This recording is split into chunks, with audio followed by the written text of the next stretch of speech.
নমস্কাৰ ছাত্ৰ ছাত্ৰীসকল তোমালোক সকলোকে বিশালাক্ষী একাডেমীলৈ স্বাগতম জনাইছো আৰু আজি অসমীয়া সাহিত্য চয়নিকা নতুনৰ দ্বিতীয় ভাগ দশম শ্ৰেণীৰ এটি পাঠৰ বিষয়ে আলোচনা কৰিম পাঠটিৰ প্ৰশ্ন উত্তৰৰ বিষয়ে আলোচনা কৰিম আৰু এই ভিডিঅ'টিত সম্পূৰ্ণ পাঠৰ প্ৰশ্নসমূহ তোমালোকক উপলব্ধ কৰি দিয়া হ'ব এই ভিডিঅ'টিৰ দ্বাৰা গতিকে এই ইউটিউব চেনেলটি like comment share and subscribe কৰিব ইয়াত তোমালোকে পাবা প্ৰতিটো পাঠৰ পাঠ ভিত্তিক প্ৰশ্নাৱলী প্ৰশ্ন উত্তৰৰ পিডিএফ প্ৰতিটো বিষয়ৰ পিডিএফ অষ্টম নৱম আৰু দশম শ্ৰেণীৰ বাবে লগতে এটি নাম্বাৰ দিয়া হৈছে এই নাম্বাৰটিত তোমালোকে যোগাযোগ কৰিব হোৱাটছএপত আৰু তোমালোকৰ যিসমূহ সমস্যা বা ডাউট আছে পাঠৰ সেই সমস্যাসমূহ জনাই এই হোৱাটছএপ নাম্বাৰত মেছেজ কৰিব তেনেহলে এই সমস্যাসমূহ আমি পৰৱৰ্তী ভিডিঅ'ত বা পোনপটীয়াভাৱে সমাধান কৰিবৰ চেষ্টা কৰিম লগতে তোমালোকৰ যিসমূহ সমস্যা হয় বা প্ৰশ্ন থাকে বা বিষয় জানিবৰ বাবে ৰৈ গৈছে সেই তাৰ বিষয়ে আমাক কমেন্ট বক্সত জনাব আৰু কমেন্ট বক্সত জনালে আমি তাৰ ওপৰত ভিডিঅ' প্ৰস্তুত কৰিম তেনেহলে আজি আমি দৃশ্যান্তৰ পাঠটি আলোচনা কৰিম পাঠৰ পাঠ ভিত্তিক প্ৰশ্নাৱলীসমূহ আলোচনা কৰিম আৰু তোমালোকৰ যিসমূহ প্ৰশ্ন উত্তৰ বা হেৰি প্ৰয়োজনীয় হয় এইটো ভিডিঅ' যদি তোমালোকে পোৱা নাই বা অতিৰিক্ত প্ৰশ্ন উত্তৰ সেইসমূহ কাৰণে আমি অন্য এটি ভিডিঅ' তৈয়াৰ কৰিম আজি আমি পাঠৰ পাঠ ভিত্তিক প্ৰশ্নাৱলীসমূহ আলোচনা কৰিম প্ৰশ্নাৱলী আছে প্ৰথম আছে ভাব বিষয়ক 1 নম্বৰ চমু উত্তৰ দিয়া ক কবিয়ে কিমান বছৰ আগতে মানুহজনক লগ পাইছিল উত্তৰ কবিয়ে 25 বছৰ আগতে মানুহজনক লগ পাইছিল খ মানুহজনে কিয় নিজৰ ঘৰ বিচাৰি পোৱা নাছিল উত্তৰ মানুহজন কুকুৰীকণা আছিল কাৰণে সন্ধিয়া পৰত নিজৰ ঘৰ বিচাৰি পোৱা নাছিল গ মানুহজনে নিজৰ ঘৰৰ পদূলি ক'ত বিচাৰিছিল উত্তৰ মানুহজনে নিজৰ ঘৰৰ পদূলি নিজ নঙলা মুখত বিচাৰিছিল ঘ নম্বৰ প্ৰশ্নৰ মানুহজনৰ ঘৰৰ দাঁতিত কিহে নমস্কাৰ ভংগীত আছিল উত্তৰ মানুহজনৰ ঘৰৰ দাঁতিত আগলি বাহে নমস্কাৰ ভংগীত আছিল কবিয়ে কোন সময়ত মানুহজনক লগ পাইছিল উত্তৰ কবিয়ে গধূলি সময়ত মানুহজনক লগ পাইছিল 2 নম্বৰ সাতমহলীয়া ঘৰৰ বাহিৰত ৰৈ থকা মানুহজনে কবিৰ সৈতে কি কথা পাতিছিল তোমাৰ নিজৰ কথাৰে লিখা উত্তৰ সাতমহলীয়া ঘৰৰ বাহিৰত ৰৈ থকা মানুহজনে কবিক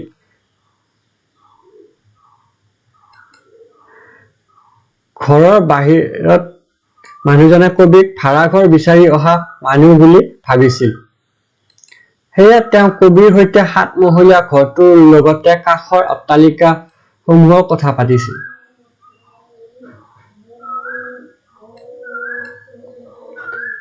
তেওঁ ঘৰটোক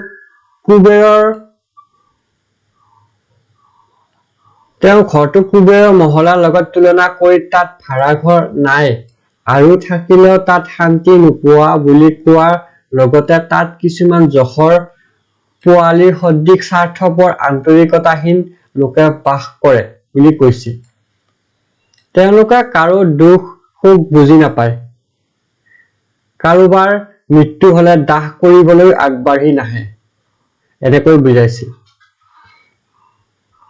দৃশ্যান্তৰ কবিতাটোৰ মূলভাৱ লিখা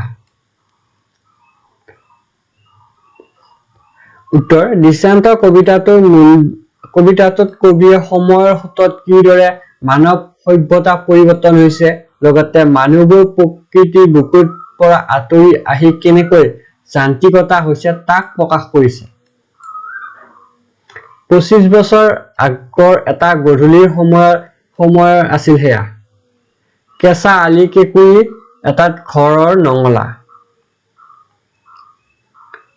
নঙলা মুখত মানুহজনে বিচাৰি আহিছিল নিজৰে ঘৰৰ পদূলি আকাশত থিয়াই থকা কেইজোপামান কাকিনী তামোল নমিত নমস্কাৰ ভংগীৰে তাঁতিতে থকা আগলি বাঁহ ঘৰটোৰ পৰিৱেশ কৰি তুলিছিল সুন্দৰ। পূৰ্ণিমা জোনে গধূলি ফটফটীয়া কৰি তুলিছিল। এনে এক মায়াময় গধূলিত কবিয়ে লগ পাই গৈছিল সেই সুন্দৰ ঘৰটো বাসিন্দাৰ মানুহজনক। কবিয়ে বুজি উঠিছিল গধূলি চকুৰে ভালকৈ মনিব নোৱাৰা ৰোগত আক্ৰান্ত সেই মানুহজন। সময় নোৱাৰা ৰোগত আক্ৰান্ত সেই মানুহজন। সময় নষ্ট নকৰি হাঁহিমুখে কবিয়ে মানুহজনৰ হাতত ধৰি ঘৰটোলৈ আগুৱাই দিছিল। সুখী হৈছিল কুকুৰীকণা মানুহজন। গধূলি দেখাত কষ্ট হলেও মনেৰে সুখী আছিল তেওঁ। সেয়ে পজা ঘৰটোত শান্তিৰে বিৰাজ কৰাৰ কথা কবলৈ পাহৰা নাছিল। সময়ৰ ৰথৰ চকা আগবাঢ়িল। 25 বছৰ বাগৰিল। সেউজ প্ৰকৃতিৰ প্ৰতিনিধি কাকিনী তামোল আগলি বাঁহৰ চিন-চাপ নাইকিয়া হল। শান্তিৰ পজা ঘৰত ঠাই ললে 7 মহলীয়া অট্টালিকাই। ওচৰে পাজৰে আন কেইবাটাও জকমকীয়া অট্টালিকাই মূৰ দাঙি থিয় হৈ আছিল। 25 বছৰ আগৰ গধূলি এটা পথৰ আশে-পাশে এজনো মানুহৰ চিন-চাপ নথকা ঠাইডোখৰত সন্ধ্যা ভাগত বহু পাছতো মানুহ পিয়া-পিদি ফুৰিছিল। ইমান বছৰ পাছত একে ঠাইতে একেজন মানুহৰ সৈতে কবিৰ পুনৰ মুখামুখি হল। অৱশ্যে তাহানিৰ মানুহজনৰ শাৰীৰিক অৱয়ৱৰ পাৰ্থক্য চকুত পৰিছিল কবিৰ। এইটো ঘূৰাইছে।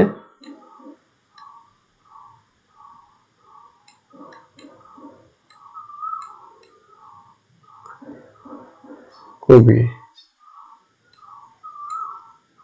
বৃদ্ধ নিৰ্জ দেহৰ মানুহজনৰ চকুৰ চশমা গধূলি নেদেখা সমস্যা দূৰ হৈছিল তেওঁ।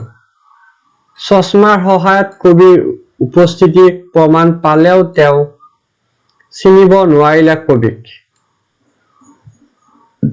ভাড়াঘৰ বিচাৰি অহা মানুহ বুলি ভাবি ললে।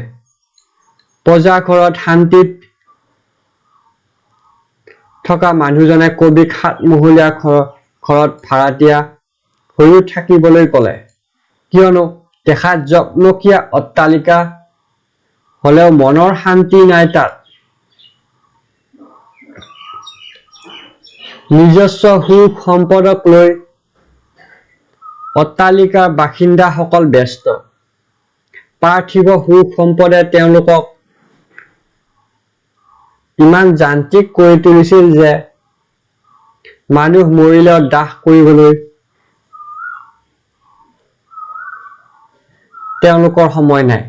বৃদ্ধ মানুহজনৰ ক্ষোভ নিজৰ মাজত সামৰি কবি অশান্ত মনেৰে উভতিল। দৃশ্য দুটাৰ মাজেৰে কবি আধুনিকতাৰ ধামখুমীয়া মানুহে যে দিনে দিনে মানৱীয়তা, আন্তৰিকতা আদি গুণবোৰ হেৰুৱাই আত্মকেন্দ্ৰিক হৈ পৰিছিল তাকে প্ৰকাশ কৰিছে।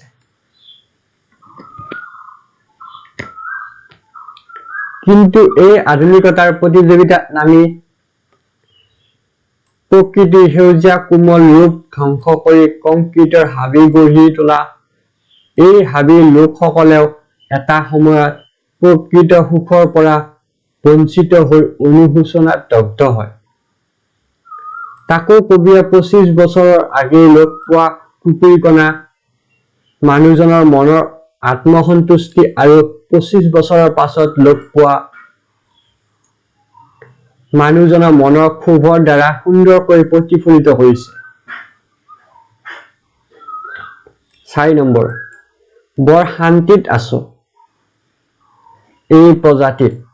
কোনে কিয় এইদৰে কৈছিল? কথাষাৰৰ অন্তৰ্নিহিত ভাৱ মোকলাই লিখা। উত্তৰ, উক্ত কথাষাৰি কবিৰ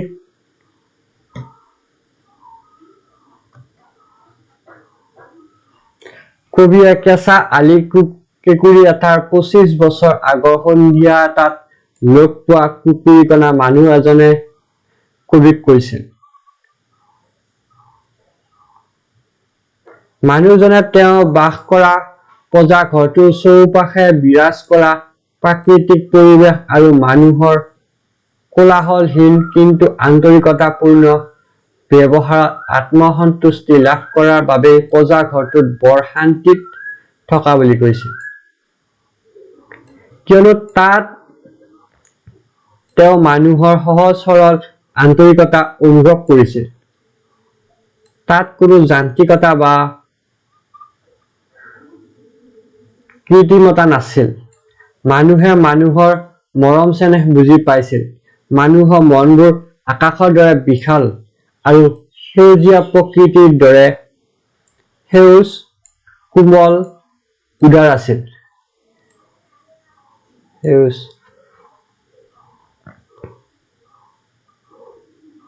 5 নম্বৰ,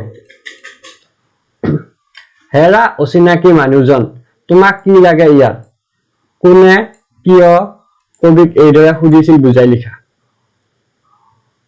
উক্ত কথাষাৰি কবিক কৈছিল এগৰাকী বয়সে গৰকা লোক, যি বৃদ্ধ নুৰ্য দেহৰ অধিকাৰী। এদিন সন্ধিয়া কবিয়ে নগৰৰ এটা বাটেদি গৈ আছিল, যিটো বাট 25 বছৰ আগেয়ে আছিল এটা কেঁচা আলি, য'ত আছিল এটা পজা, আৰু সেই পজাৰ সন্মুখতে কবিয়ে লগ পাইছিল এগৰাকী লোকক।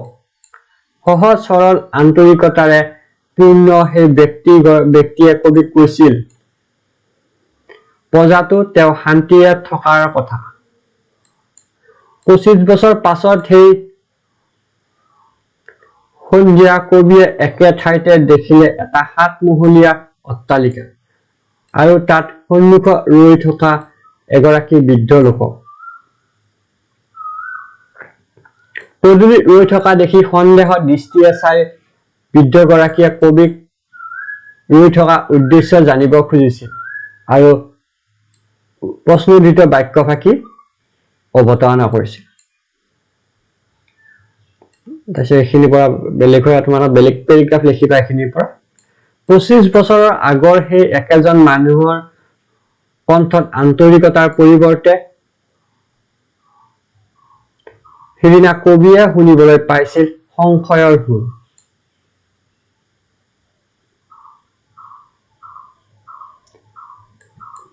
ছয় নম্বৰ, দৃষ্টান্তৰ কবিতাটিত কবিয়ে কিদৰে পৰিৱৰ্তিত সামাজিক জীৱনৰ ছবি আঁকিছে তোমাৰ ভাষাৰে বুজাই লিখা। উত্তৰ, দৃষ্টান্তৰ কবিতাটো কেৱল দুটা দৃশ্যৰ বৰ্ণনাৰে কবিয়ে সমাজ জীৱনৰ পৰিৱৰ্তনৰ সময়ক দাঙি ধৰিছে স্পষ্টভাৱে। কবিতাটোত বৰ্ণিত মতে এটা সময় আছিল য'ত গাঁৱৰ মুকলিমূৰীয়া পৰিৱেশত মানুহে বাস কৰিছিল। প্ৰকৃতিৰ সেউজ পৰিৱেশে মানুহক পজা ঘৰটোত উশাহ ল'বলৈ সতেজ অক্সিজেনৰ যোগান ধৰিছিল। মৰম আদানৰ মাজত শান্তিত সময় কটাইছিল। মানুহে থাকিবলৈ অকণমানি পজাঘৰ হলেও আত্মীয়তাৰ পৰশে বিশাল পৰিসৰত গঢ়িছিল মানুহৰ বাবে। কিন্তু সময় বাগৰাৰ লগে লগে গ্ৰাম্য জীৱনৰ স্পৰ্শ পালে।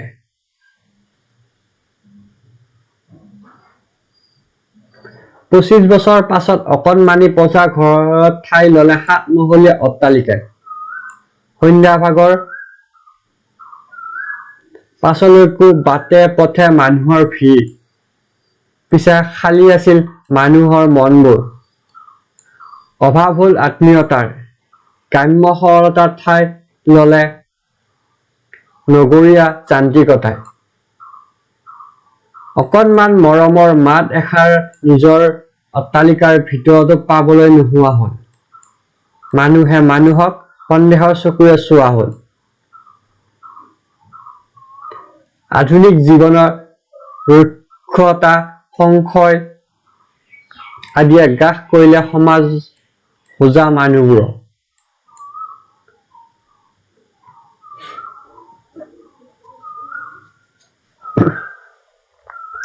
কবিতাটোত নামেই দৰাচলতে কবিয়ে পৰিৱৰ্তিত সময় আৰু সামাজিক জীৱনক সূচাইছে।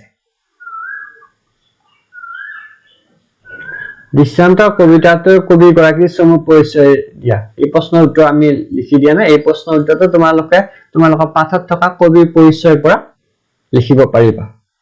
এইবাৰ লিখি আহিছো 8 নম্বৰ ব্যাখ্যা কৰা। মৰিলেও দাহ কৰিবলৈ এজন মানুহ নাই।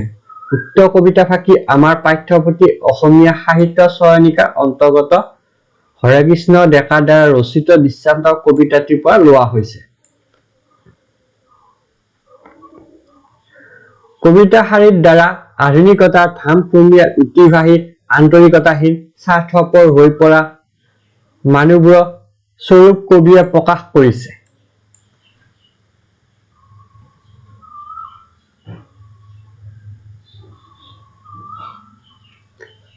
বৰ্তমান সময়ত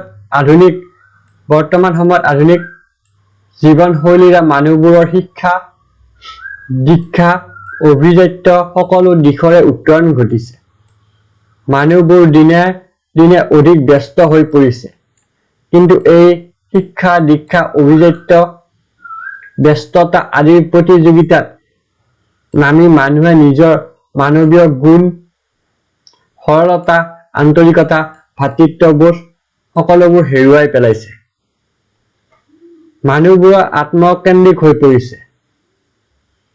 বিপদে আপদে কোনে কাকো সহায় কৰিবলৈ আগবাঢ়ি নাযায়।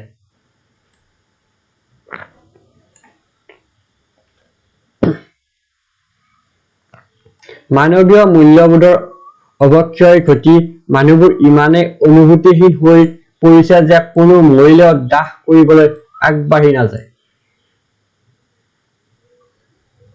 কবিতা ফাঁকিৰ দ্বাৰা আধুনিক মানৱৰ এই নিদাৰুণ স্থিতিৰ কথাকে কব খুজিছে।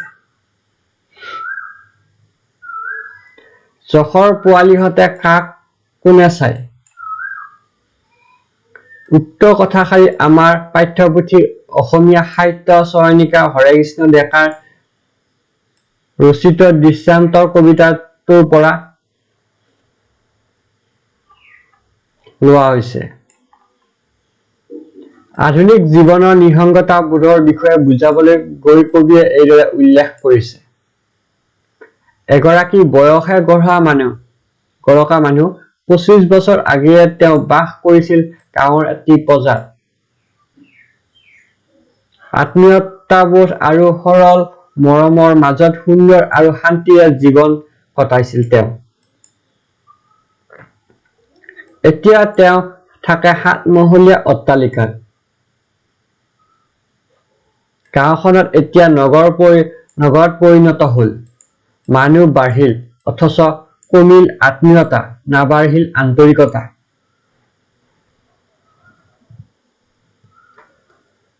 বৰং ইজনে আনজনক সন্দেহৰ চকুৰে চোৱা হল। ফলত এজনৰ সুখ দুখত বিচাৰিলেও কাকো নোপোৱা হল। সকলো মৰমৰ আত্মবিশ্বাসৰ অভাৱী লোক।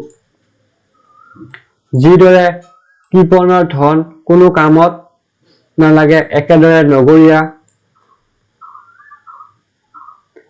মানুহৰ কৃত্ৰিম আদৰো একে মূল্য নাই। আকৌ যশ হল পুতি থোৱা গুপ্ত ধন ৰাখি থোৱা অপদেৱতা। 7 মহলীয়া ঘৰটোত বাস কৰা লোকসকলেও ধন সোণ উপাৰ্জন কৰি যশৰ দৰে ৰাখি থবলৈহে জানিছিল।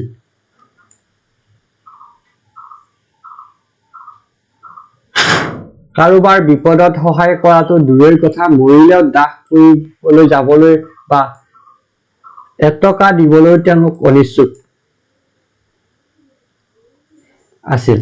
কবিতা ফাঁকিৰ মাজেৰে কবিয়ে অট্টালিকাৰ বাসিন্দাসকলৰ এনে মানসিকতাই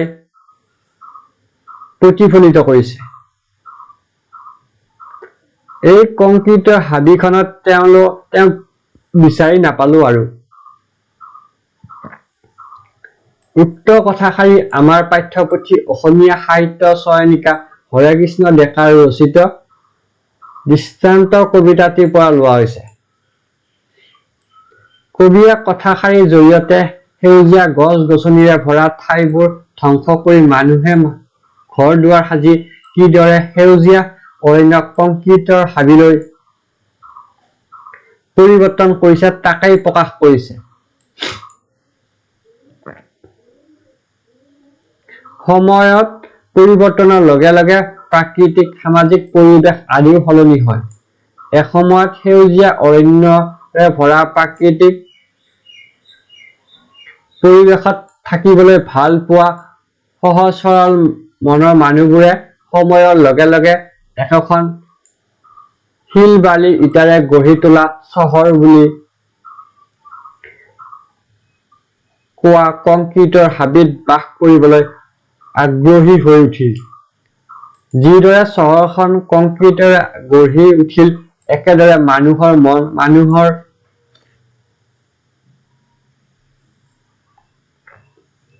মনবোৰো আগৰ সহজ সৰল কোমল ৰূপৰ সলনি কংক্ৰিটৰ দৰে কঠিন কঠোৰ ৰূপ ধাৰণ কৰিলে।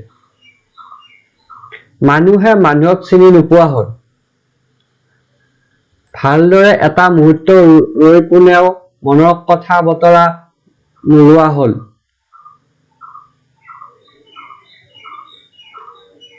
সেয়ে হয়তো কবিয়ে তেওঁক ভাড়াঘৰ বিচাৰি অহা বুলি সোধা মানুহজনক এটা মুহূৰ্তৰ পিছতে পুনৰ বিচাৰি নাপালে। তেওঁ যেন কংক্ৰিটৰ হাবিখনত লুকাই পৰিছিল। যিদৰে অৰণ্যৰ জীৱ-জন্তু লুকালে বিচাৰি পোৱা নাযায়, একেদৰে কবিয়েও কংক্ৰিটৰ গগনচুম্বী অট্টালিকাত হাবিৰ মাজত লুকাই পৰা তাহানিৰ কোমল অন্তৰৰ মানুহজনক পুনৰ বিচাৰি নাপালে। অৰ্থাৎ মানৱীয়তা, আন্তৰিকতা, সৌহাৰ্দ্যতা আদি নথকা ঠাইত মানুহে কেতিয়াও সুখত থাকিব নোৱাৰে। কংক্ৰিটৰ অট্টালিকাৰ মাজত যেন মানুহবোৰো মানৱীয়তা হেৰুৱাই পশুসদৃশ হৈ পৰিছে।